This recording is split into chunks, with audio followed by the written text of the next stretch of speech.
हाँ, so numerical number 2.4, okay, free fall. तो क्या करना है, discuss the motion of an object under free fall, neglect the air resistance. Okay, free fall मतलब कि तुम फोर्स नहीं लगा रहे हो, सिर्फ छोड़ रहे हो, जैसे कि यहां से ऐसे छोड़ दिया और ये नीचे गिर गया, तो उसको बोलते हैं हम फ्री फॉल। और उसमें एयर रेजिस्टेंस को क्या करना है, निग्लेक्ट करना है। अगर तुम एयर रेजिस्टेंस, ये हमने 9th में फ्री फॉल वाला कंसेप्ट पढ़ लिया था, ओके।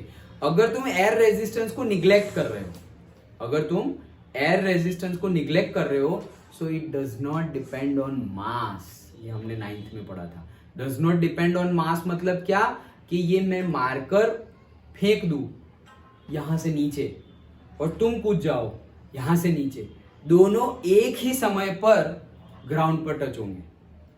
हमें क्या लगेगा, हमें क्या लगेगा कि सबसे पहले क्या लगेगा, मतलब क्या हम सोचेंगे, लगेगा तो बहुत लेकिन हम क्या सोचेंगे कि हम जल्दी गिर जाएंगे, मतलब हम जल्दी टच करेंगे ग्राउंड को और ये मार्कर बाद में टच करेगी। और मार्कर भी मतलब एक पेज ले लो, पेपर, ये दोनों फेंकते हैं, चलो हम क्यों गिरे हमें लगेगा, ठीक है, मार्कर फेंकते हैं और ये पेपर फेंकते हैं, देखो यहां से भी कितना फास्ट है, ढम करके गिर जाएगी और ये घूमता घूमता जा रहा है, ओके। तो हमें क्या लगेगा कि ये जल्दी जा रहा है, क्यों, क्योंकि इसका मास ज्यादा है, बट एक्चुअल केस ये नहीं है, ओके। एक्चुअल केस यही है, मतलब मास ज्यादा है इसका, तो उस पर ग्रेविटी भी ज्यादा लगेगी, ओके। बट कहने का मीनिंग ये है, if you neglect the air friction, तुम क्या करो, एयर फ्रिक्शन क्या करो, निग्लेक्ट करो, तो सेम टाइम पर पहुंचेंगे। मतलब कि अगर मैं जो ये नीचे जाएगा तो इस पे भी एयर फ्रिक्शन लगेगा। एयर फ्रिक्शन मतलब क्या, वो अपोज करेगा, रेजिस्टेंस, ओके।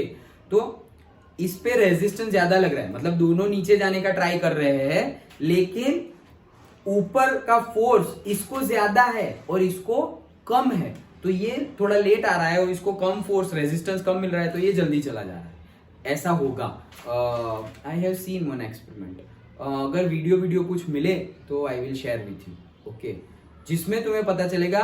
वो पर्टिकुलर मैंने जो देखा था वो क्या था, एक फेदर है, एक एक्सपेरिमेंट हुआ था एक लैब में, लेकिन वैक्यूम कंडीशन क्रिएट करनी पड़ेगी। क्यों वैक्यूम कंडीशन क्रिएट करनी पड़ेगी, एयर रेजिस्टेंस को निग्लेक्ट करना है। निग्लेक्ट कैसे करोगे, एयर तो हर जगह है, हर जगह है तो रेजिस्टेंस भी हर जगह होगा, लेकिन अगर तुम्हें ये एक्सपेरिमेंट करना है तो तुम्हें वैक्यूम क्रिएट करना पड़ेगा, मतलब एयर है ही नहीं, और एयर है ही नहीं मतलब पूरा तुमने वैक्यूम क्रिएट किया, 100% वैक्यूम क्रिएट नहीं कर सकते। हाँ, नजदीक जा सकते हैं हम, ओके। सो नजदीक गए और फिर ये एक्सपेरिमेंट किया, तो वहां पे एक स्फीयर था, सॉलिड स्फीयर, मतलब एक बॉल समझ लो, सॉलिड बॉल, इतना बड़ा, हाँ ऐसे छोटा वाला क्रिकेट वाला बॉल नहीं, इतना बड़ा बॉल।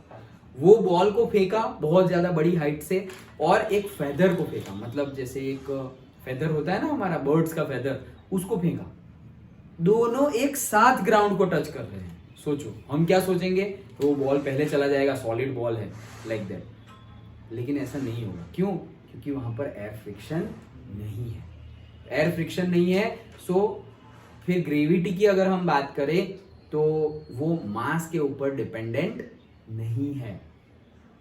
अगर ग्रेविटी दोनों पे लगेगी तो दोनों पे ग्रेविटी सेम ही लगेगी भाई। अगर ये मार्कर है, उसके ऊपर भी 9.8 मीटर पर सेकंड का ही एक्सेलरेशन होगा, और हम लोगों के पर भी 9.8 मीटर पर सेकंड स्क्वायर का ही एक्सेलरेशन होगा, ये पेपर पर भी, सब पे ग्रेविटी सेम लगेगी। ऐसा नहीं है कि मेरा मास ज्यादा है, मुझ पे ज्यादा लगेगी, इसका मास कम है, इस पे कम लगेगी, नॉट लाइक दैट। ये हमने कंसेप्ट पढ़ा था 9th में, it does not depend on मास। और फॉर्मूला भी जो हम डिराइव करते थे ना, कि Gm1m2/r², ये क्या है, फोर्स ऑफ ग्रेविटेशन दो ऑब्जेक्ट के बीच में। तो ये जब हमने 9.8 ग्रेविटी लाए थे, ये ग्रेविटेशनल कांस्टेंट है, तो उसमें हमने देखा था कि उसमें m तो है ही नहीं, मतलब मास के ऊपर डिपेंडेंस नहीं है। ये सब तो थोड़ा ऊपर का, मतलब जो पहले का कंसेप्ट है उसकी बात कर रहा हूं। अब यहाँ पर हमें बात करनी है फ्री फॉल मोशन की, ओके। तो फ्री फॉल मोशन की बात करते हैं, चलो। An object released near surface of the earth is excel, और देखो जनरली हम ग्रेविटी को कांस्टेंट कब लेते हैं, जब जहां से तुम ऑब्जेक्ट को फेंक रहे हो उसका डिस्टेंस ग्राउंड लेवल से जो उसका डिस्टेंस है, मतलब कि ये अर्थ है, अर्थ पर हम यहाँ सरफेस पर है हम, और हम इतने ऊपर चले गए और यहां से फेंक रहे हैं कोई ऑब्जेक्ट को यहां तक। डन। तो when this distance is very very very small compared to the radius of the earth, उस केस में हम एक्सेलरेशन और ग्रेविटी को कांस्टेंट ले सकते हैं उस केस में। तो ऑब्वियसली हर केस वैसा ही होगा। क्यों? क्योंकि रेडियस ऑफ द अर्थ तो बहुत ज्यादा है, इन किलोमीटर्स है, और हम थोड़ी किलोमीटर तक जाएंगे। हम तो भाई ये कितना है, हम सपोज हम 3rd फ्लोर पे है तो कितना है, ये होता है 10 फीट, एक फ्लोर 10 फीट, तो 3 फ्लोर मतलब 30 फीट ऊपर आया है। 30 फीट मतलब अप्रोक्सीमेटली 10 मीटर जितना ही ऊपर आया है। कितना? ग्राउंड लेवल से अभी हम कितना ऊपर है? Approximately 10 metre. और इसकी रेडियस कितनी है? In kilometres. अंडरस्टूड? तो हमेशा ये केस कैसा होगा? दिस डिस्टेंस से distance d is very very less than radius of the earth. और अगर ऐसा ही केस होगा हमेशा तो हम कांस्टेंट ले सकते हैं। क्या? एक्सेलरेशन और से ग्रेविटी। डन। ओके, चलो तो आगे बढ़ते हैं। The earth is accelerated downward under the influence of the force of gravity. The magnitude of the acceleration due to gravity is represented by g. If air resistance is neglected, the object is said to be in free fall. मतलब air resistance अगर neglect कर दोगे तो वो free fall कर रहा है, तुम force नहीं लगा रहे हो। पहले तो force, सपोज तुम ऐसे मार रहे हो तो force लगा रहे हो, छोड़ दिया मतलब क्या? Free fall. Okay. If the height through which the object falls is small compared to the earth, ये टॉपिक आया देखो। If the height through which the object falls is small compared to the earth radius, g can taken to be as a constant. Done? g constant ले सकते हैं, यही चीज बताइए। Free fall is thus a case of motion with uniform acceleration. तो भाई g constant है, g constant है मतलब क्या? a constant है मतलब क्या? a constant मतलब क्या? यूनिफॉर्म एक्सेलरेशन, मतलब चेंज नहीं हो रहा है, एक्सेलरेशन चेंज नहीं हो रहा है। Okay, we assume that the motion is in y direction, मतलब ऐसे नीचे फेंक रहे हैं तो ये वाई डायरेक्शन है, ऐसे। More correctly in minus Y direction, सही सही देखे तो माइनस वाई, ऊपर प्लस वाई नीचे माइनस वाई, कोऑर्डिनेट सिस्टम के according, because we choose upward direction is positive. Since the acceleration due to gravity is always downward, it is taken as negative, जैसे हमने numerical में लिया था negative. Okay, the object is released from the rest at y is equals to 0, मतलब कि यहां से हम, जैसे अभी हमने बॉल फेंका था ना ऊपर से नीचे, ओके, पहले नीचे से ऊपर और फिर ऊपर से नीचे आया था, तो ये स्टार्टिंग कंडीशन में हमने कोई भी डिस्प्लेसमेंट किया नहीं है। y मतलब यहाँ y बोल रहे हैं, मतलब वो तो हमारा x है, तो x नॉट क्या हो जाएगा, मतलब जो डिस्प्लेसमेंट है स्टार्टिंग कंडीशन में वो क्या हो जाएगा? 0। अभी तो फेंकना शुरू किया है ना भाई, ये ग्राउंड है, तो यहाँ t इज इक्वल टू 0 है, ऑलरेडी उसने कुछ भी ट्रैवल किया नहीं है, वेलोसिटी उसकी अभी कुछ है नहीं, तो x 0, v 0, x भी 0, सब कुछ 0। डन। ओके, जो अभी हमने न्यूमेरिकल की ना उसमें जो सेकंड वाला केस था, मतलब कि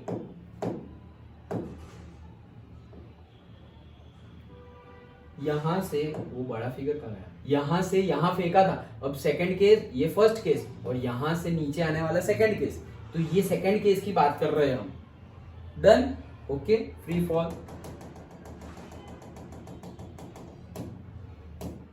ये रहा। ओके, तो यहां ऐसे नीचे आने वाले हैं, therefore v not is equal to 0, obviously है ही नहीं, देखो मैंने बोल दिया v इज इक्वल टू 0, मतलब v बोलो या u बोलो 0, and the equation of motion becomes, तो इक्वेशन ऑफ मोशन चेंज हो जाएंगे, चेंज हो जाएंगे मतलब वैल्यू पुट करोगे तो चेंज हो जाएंगे। जैसे कि पहला v is equal to u plus a t, ये हमारा पहला, तो v वो तो फाइनल है, फाइनल कितना होगा नहीं पता, इनिशियल वेलोसिटी 0, स्टार्टिंग में तो 0, ऊपर से फेंकेंगे तब तो कुछ हो गया नहीं, स्टार्टिंग में 0, तो 0 प्लस ए की वैल्यू सपोज -9.8, टाइम कितना लगेगा ऊपर से नीचे तक, टाइम नहीं पता भाई, कहां तक जाना है थोड़ी पता है, तो टाइम कितना लगेगा वो भी पता नहीं है, तो t is equals to T ही रख देते हैं, तो ये क्या हो गया, v is equals to -9.8 t आ गया। डन। सेकंड क्या था हमारा, say x is equals to, okay, U T plus half A T square, यही था। x is equal to U T plus half A T square.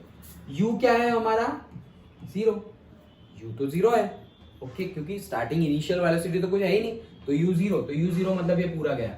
तो फिर बचा क्या, x is equal to half a minus 9.8 into t square. तो ये क्या बन गया है, x इज इक्वल टू 9.8 को 2 से डिवाइड कर रहा हूं तो कर लो, तो कितना होगा 4.5 और दूसरे 4, 4.5 दूसरे 4 मतलब 4.9 minus 4.9 t square. Correct, correct है, समझ में आया, ओके। एंड देन थर्ड क्या था हमारा, v square minus u square is equal to 2ax। Again initial velocity क्या है, टी का क्या किया ये वाले, t को t ही रहने दिया है, नहीं वो वाले आगे वाले जो टी था उसमें भी t वही है, यू टी वाला था, ये रहा ut वाला, v is equal to u plus a t, वही ना, और ये x is equal to U T plus t तो गया ना, क्यों, क्योंकि u इंटू टी है ना, तो u ही जीरो है, तो जीरो इंटू टी क्या हो जाएगा, जीरो, डन, ओके। ये भी जीरो हो गया, और यहाँ पर तो कुछ पता ही नहीं है, ये है डिस्प्लेसमेंट, ओके। कितना डिस्प्लेसमेंट होगा भाई, कितना डिस्प्लेसमेंट होगा, फाइनल कितना होगा, तो फाइनल कितना होगा हमें पता नहीं है, तो हम वैल्यू पुट कर देंगे, इसकी वैल्यू जीरो, तो ये तो वी स्क्वायर हो गया, देन 2 और ये हो जाएगा माइनस 9.8 इंटू एक्स, तो v square is equals to क्या होगा, v square is equals to 9.8, 98 का 2 मतलब कितना हो जाएगा, 200 में से 4 निकाल दो, यस, तो 196 मतलब 19.6, ओके, 19.6 इंटू एक्स, ये होगा minus v square is equals to minus, ये रहा देखो माइनस 19.6 एक्स, उन्होंने वाई लिया है तो वाई ले दी, फॉर्मूला के अकॉर्डिंगली एक्स, डन। ये तीन चेंज हो जाएंगे, कैसे चेंज हो जाएंगे समझ में आया, बुक में लिखे हुए हैं, लेकिन हम वैल्यू पुट करेंगे। क्या वैल्यू पुट करनी है भाई, u की वैल्यू 0 पुट करनी है, दैट्स इट, u की वैल्यू 0 पुट करनी है। तो हमारे जो तीन इक्वेशन है, v is equal to u plus a t, x is equal to U T plus half A T square, and v square minus u square is equal to 2ax। तो भाई इसमें u की जगह 0 put करो, तो क्या आएगा, a तो है माइनस 9.8, तो माइनस 9.8 इंटू टी, ये रहा। फिर दूसरे में भी u की जगह 0 पुट करो, तो ये तो पूरी टर्म ही चली जाएगी, तो ये क्या बचेगा, a की वैल्यू पुट कर दो, तो x और t के फॉर्म में वैल्यू मिलेगी, तो x और t के फॉर्म में वैल्यू मिली, हमारी कहाँ गई, ये रही, x और t के फॉर्म में वैल्यू मिली। एंड थर्ड में भी u 0 रख दो, तो v और x के फॉर्म में वैल्यू मिलेगी, तो v और x के फॉर्म में वैल्यू मिल गई, डन, ओके। चलो तो आगे, these equations gives the velocity and the distance traveled as a function of time। तो भाई क्या क्या फंक्शन गिवन है, देखो पहले में क्या क्या मिलता था, पहले में हमें मिला v एंड t, पहले में किस किस का मिला, वेलोसिटी और टाइम के बीच का रिलेशन मिला।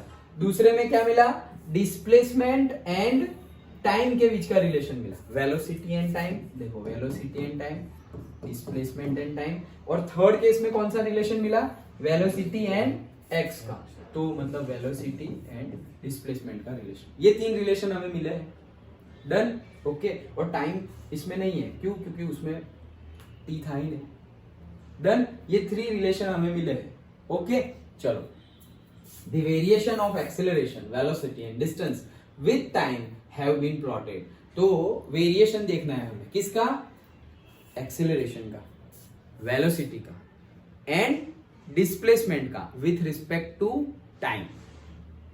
फिर से, वेरिएशन मतलब change in displacement with time, velocity with time, acceleration with time, done, पक्का।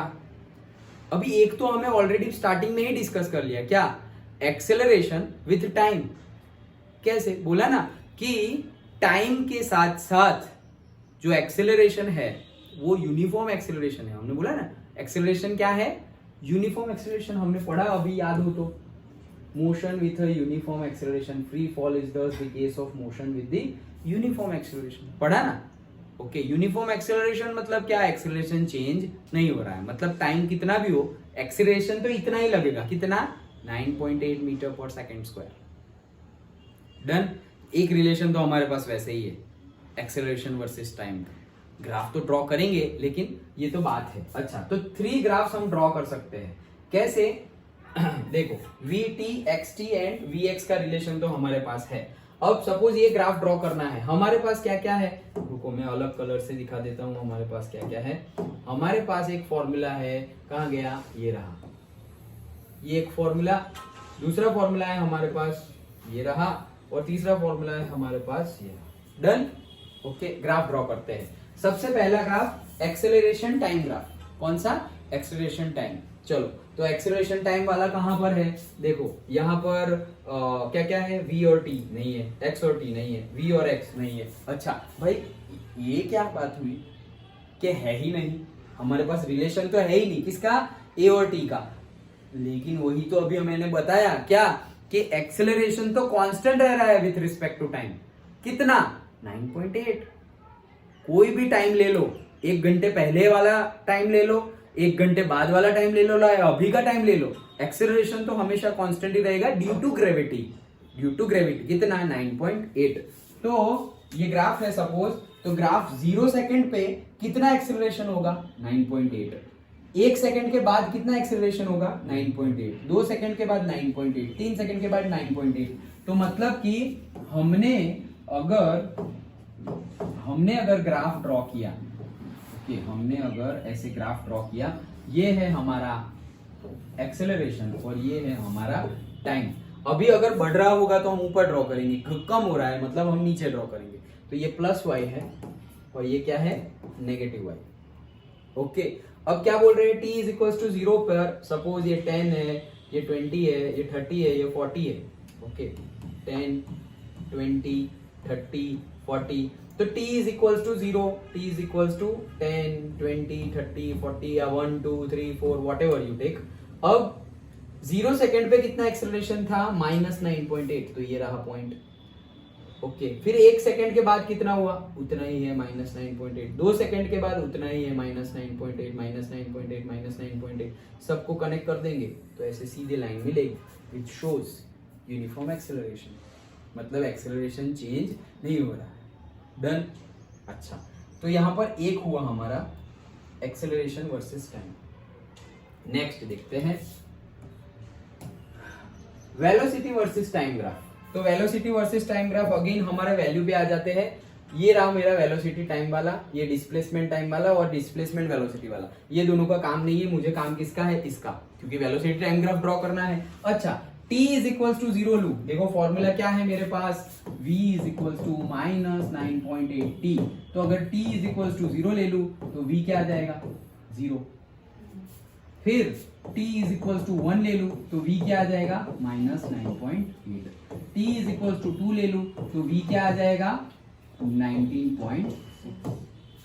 डन। t की वैल्यू पुट करते जाओ, 1, 2, 3, 4, 5, 6, जितने सेकंड लेने हो। अब वैल्यू पुट करो, 1 सेकेंड, तो वेलोसिटी की वैल्यू क्या है?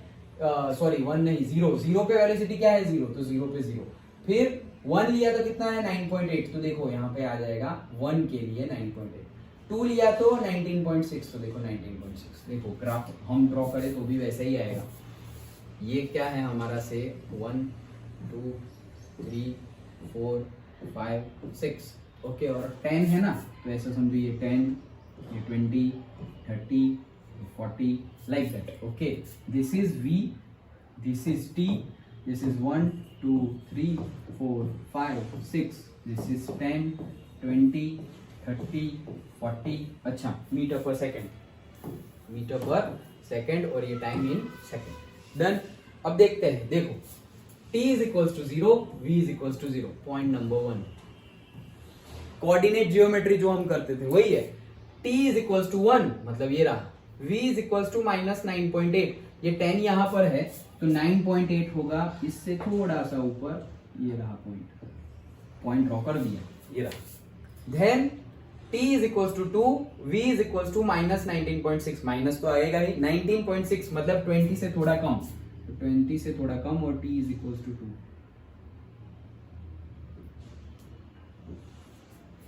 Done. t is equal to 2 पे 20 से थोड़ा कम 19.6। t is equal to 3, v is equal to t की जगह 3 रख दो, तो 9.8 इंटू 3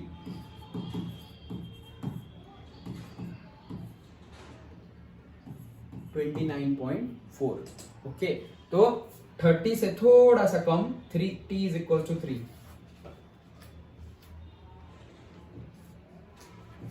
डन। वैसे सारे पॉइंट करो और फिर सारे पॉइंट को कनेक्ट कर दो, तो ऐसे ग्राफ मिल जाएगा। डन, समझ में आया? ग्राफ ड्रॉ करना है, हाँ, ये पूछा जाए तो हो जाएगा। अरे कुछ नहीं, ऐसे करके ऐसे मार दो, हो गया ग्राफ। और फिर पॉइंट लगा देना जहां लगाना हो, वहां वैल्यू पुट कर लो। पॉइंट मत लगाओ डायरेक्ट, जैसे बुक में गिवन है वैसे ही करो। वैल्यू पुट कर दी, ये वैल्यू सही होनी चाहिए। देखो अभी मैंने एग्जैक्टली ड्रॉ किया तो भी देखो ये पॉइंट थोड़ा नीचे आ गया, ये दोनों सही आ गए। तुम्हें क्या करना है, लाइन पहले बनाओ, डायमेंशंस, और फिर पॉइंट लगाओ लाइन के ऊपर। डन। अच्छा, नेक्स्ट हमने देख लिया एक्सेलरेशन टाइम, हमने देख लिया वेलोसिटी टाइम, बाकी क्या है, डिस्प्लेसमेंट टाइम। डन। तो वेलोसिटी टाइम का ग्राफ है, डिस्प्लेसमेंट टाइम है, और वेलोसिटी डिस्प्लेसमेंट है। हमें क्या चाहिए, डिस्प्लेसमेंट टाइम। तो ये फॉर्मूला लेना पड़ेगा, x is equal to minus 4.9 t square. Done. चलो, x is equal to minus 4.9 t square. t is equal to 0, x is equal to 0, t is equal to 1, x is equal to minus 4.9, t is equal to 2, x is equal to 2 का square 4, 4 into 4 मतलब 49 into 4, 49 into 4 196, तो ये आएगा minus 19.6। Done. Okay, बस उसको graph कर, plot करो। और एक लेना तो और एक ले लो, t is equal to 3, t is equal to 3 मतलब क्या, माइनस 4.9, और 3 का स्क्वायर 9, तो 4.9 इंटू 9, 9 9 जा 81, 1 8 9 4 जा 36 एंड 8 44, 44.1 माइनस। तो ये 4 पॉइंट मिल गए हमें, 4 पॉइंट को पॉइंट करो। ओके, क्या था, 1 2 3 4 10 20 30 44 है ना, 40, और ये थोड़ा 44 भी चला जाएगा। अच्छा ठीक है, अब क्या बोला है, 0 पे 0 मतलब ये पॉइंट, देन 1 पे माइनस 4.9, ये 10 है तो ये बीच में 5 होगा, और ये 1 है तो 5 से थोड़ा कम मतलब यहाँ पर 2 मतलब ये 1 2, ये है 10 20। ओके, ये 3 पे होगा यहाँ पर, और वैल्यू क्या आई, नहीं 2 पे बाकी है ना, ये 2 वैल्यू क्या आई 19.6, तो ये 20 है, और 19.6 मतलब लाइक दिस। देन 3 पे आई क्या वैल्यू, ये 3, और वैल्यू क्या आई, ये 30 40, और से यहाँ पर 50, और ये 45 और 44। अच्छा, तो पॉइंट को कनेक्ट कर दो,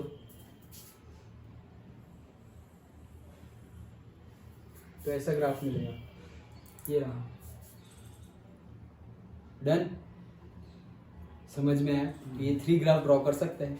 क्या किया, पहले तो फ्री फॉल का कंडीशन समझा हमने, when neglecting the air resistance. तो when we drop any object, okay, in the presence of, or मतलब in the absence of air resistance, in the absence of air resistance, the fall of the object is known as free fall.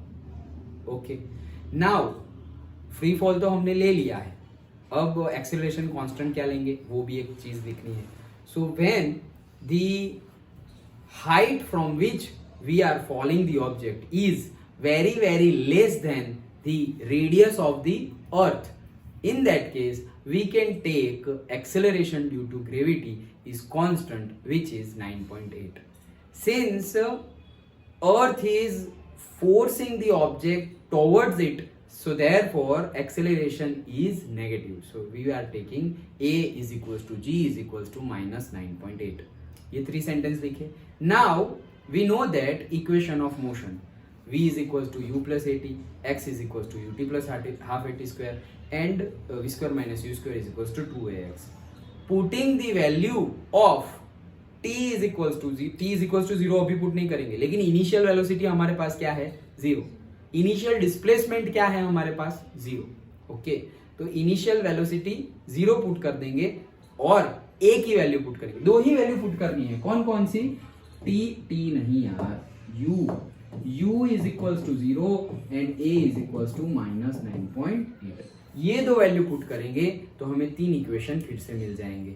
वो 3 equation में हम t is equals to 1, t is equals to 2, t is equals to 3 वैसे value put करते करते हमें 3 graph draw कर सकते हैं. कौन कौन से, displacement time, velocity time and acceleration time. Acceleration time तो हमने पहले ही बोल दिया कि with the time acceleration does not change, acceleration is uniform और इट इज कांस्टेंट. ओके, तो उसकी वैल्यू क्या मिलेगी, ऐसे ग्राफ ड्रॉ किया हमने ऐसे, तो 9.8, ये 10 है तो 9.8 पे ऐसे कांस्टेंट मिलेगी. कितना भी टाइम बढ़ाते जाओ लेकिन एक्सेलरेशन तो उतने का उतना ही रहेगा. डन, ये तो पहला ग्राफ. दूसरा वेलोसिटी टाइम, तो जहां पे वेलोसिटी टाइम है वो हमारे फॉर्मूला में, वो फॉर्मूला ले लो, टाइम की वैल्यू पुट करो, 0, 1, 2, 3 जो भी वैल्यू आए उसको ग्राफ करो, उसको पुट करो और ग्राफ ड्रॉ करो. And third displacement time. Done, तो 3 ग्राफ्स हमें मिलेंगे. These are the 3 ग्राफ्स हमने भी ड्रॉ किए हैं और बुक में भी 1, 2 और 3. डन, समझ में आया. ओके, सो ये था हमारा न्यूमेरिकल.